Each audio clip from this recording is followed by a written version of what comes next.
we gotta make a special read for her, and I love the story. I was reading like, it was Christmas Eve when you sent me the... I think it was around Christmas or New Year's Eve. New Year's Eve, I was smoking my cigar and reading. I'm like, wow, and I had to show my wife. Go ahead and tell the story quickly.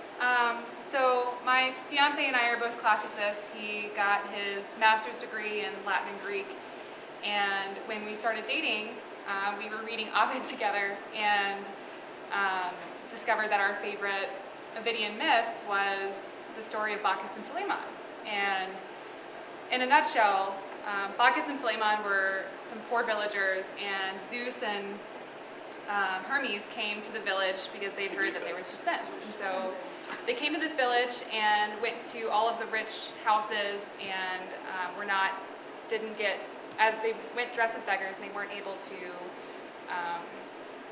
they weren't given any hospitality, and that's like the biggest thing in Greek literature is xenia, the hospitality.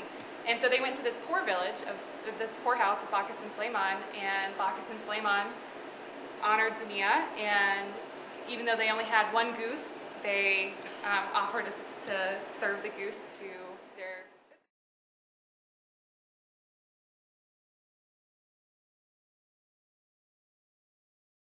presence of gods. And Zeus and Hermes told them that they were going to flood the village, and told them where to stand so that they would be saved from the flood. And after the flood had washed away the village and it was time to start over, Zeus came to the two villagers, Bacchus and Philemon, and said, okay, I'll grant you one wish. What would you like?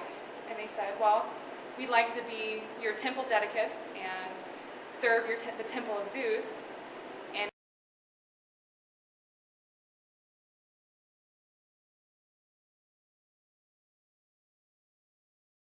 And we would like that we would never spend a day apart, that we would never, one would never live without the other.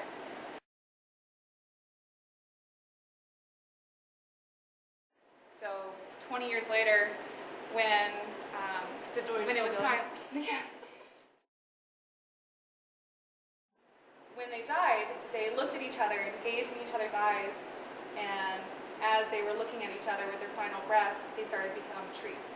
And they had a final embrace before their last breath, and that is how their trees grew. It was two separate trees, but grown into one trunk. And so the story feeds into the ring, right? Because what we wanted for Neil's engagement ring, or Neil's wedding band, was a tree motif, and so we have grape leaves intertwining on his wedding band.